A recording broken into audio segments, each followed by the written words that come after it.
the North Pole to the South Pole, From the Eastern Hemisphere to Western Hemisphere, we have all the latest information and issues about wildlife conservation. This is Grace, and this is Giselle. your anchors for today's episode of Wildlife Conservation.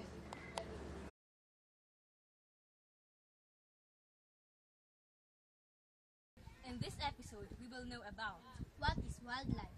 what are some practical reasons for saving wildlife, dynamic and scientific value, genetic diversity, and preserving the web. What is wildlife conservation? What are some methods of wildlife conservation? What are the things we can do?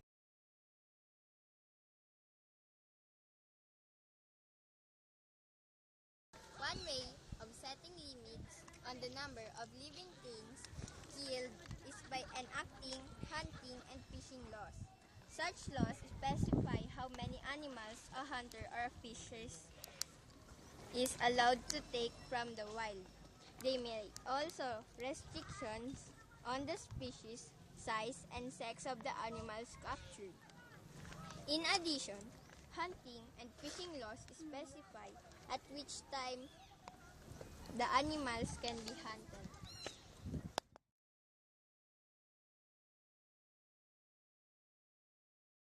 Preserving habitats is the most important method of preserving wildlife.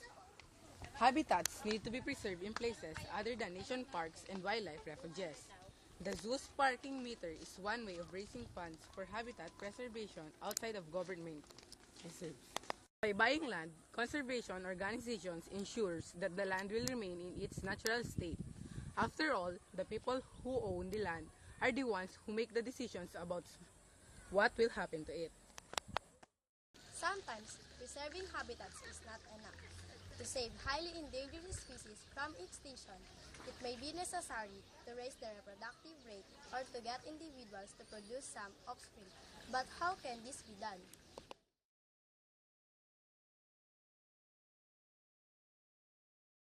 Reproductive rates are sometimes raised by productive breeding or causing animals in zoos to have offspring. Other advanced techniques in reproductive biology allow individuals to produce offspring long after their lifetimes are completed. Scientists are currently developing ways of storing plant seeds and freezing animal sperm, eggs, and embryos so that they can survive in suspended animation for many years. In some cases, captive breeding has been so successful that it is possible to return animals to their natural habitat.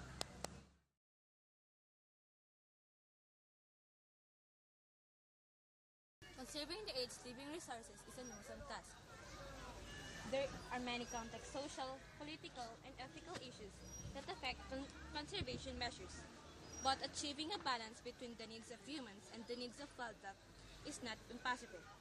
In any conservation effort, it is important to keep human needs, attitudes, and desires in mind. When people understand environmental issues and realize how wildlife conservation benefits them, they become some of the best friends wildlife has.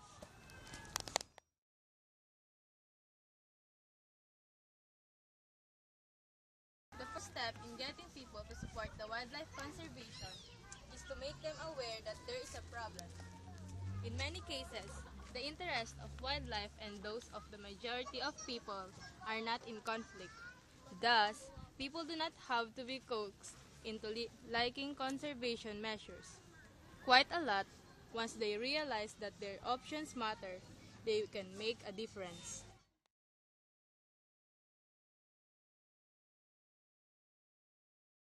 Every person, young or old, rich or poor, can help in the struggle to save planet Earth.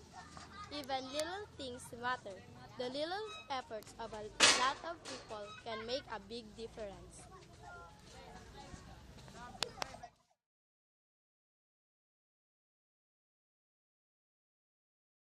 Here are a few simple things you can do to help and save the Earth and its inhabitants.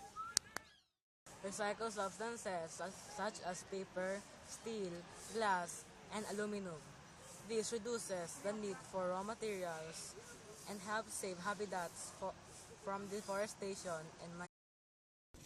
write to companies to make them aware of environmental issues.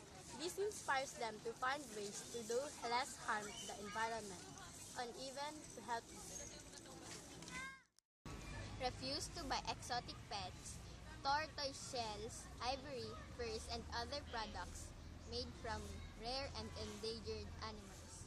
Ultimately, this makes it less desirable for people to obtain or sell such things. Support companies that are environmentally aware. This encourages them to continue their good work. It may also motivate companies that are aware to improve these ways. Refuse to buy exotic pets, tortoise shells, ivory, furs, and other products made from rare and endangered animals. Ultimately, this makes it less desirable for people to obtain or sell such things. So, our episode has ended. We hope you learned something in our little show. Again, this is Jocel. And this is Grace, Signing signing off. off.